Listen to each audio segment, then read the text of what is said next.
kind of talk a bit about, the GCC ecosystem. There has been a lot of traction, of course, that India has seen in the last few years. Where do you see the ecosystem headed when it comes to medium and long term? What is your perspective? Sure. So I think,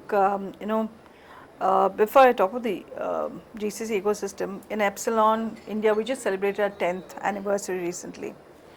And when I look at the way the GCCs have grown in the country over the years, we've kind of been getting more and more new GCCs coming in on a regular basis.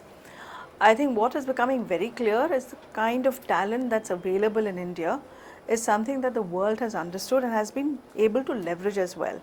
Now, in the previous years, and I'm talking maybe 15, 20 years ago, even 10 years before, the GCCs that were coming to India were looking from a cost arbitrage standpoint. So they were saying, I have talent where I can get the same talent at a cheaper cost in India. Now that has shifted in the past 5 years or so. And today GCCs that are coming in, or GCCs who have been there in the same space for many years, are going back and saying, how can we leverage the talent in India for higher value work? So especially after a particular point in terms of years of experience, it's become a level playing field in terms of the kind of talent that you are seeing, irrespective of whichever part of the world and in India, or even in terms of salaries, in terms of compensation. Some particular companies, beyond a particular level, the compensation has become the same.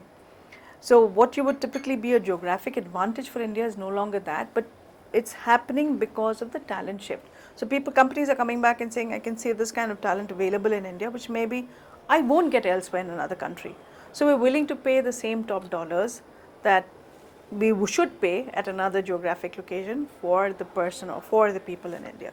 So it's a big shift, and I think GCCs continue, more companies continue to come and set up GCCs here in India, and we see that will continue. I mean, because I think it's just exploding.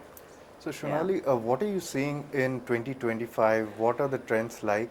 You talked about what the movement has been since the last few years and even from the long term. But what has been the standout for 2025, if you can talk about it? I think for 25, the way I look at it is, as I was saying, more companies are realizing the kind of quality of talent that exists in India is incredibly strong. So they've started leveraging that. So I think that's the first.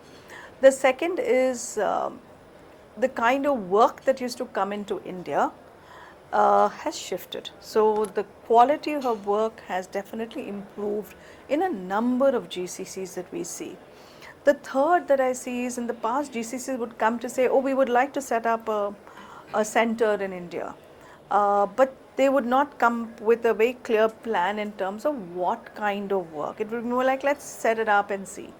I think the shift that's there is GCCs are coming back and saying, we'd like to set up a center in India, which is going to do top-notch quality work from day one.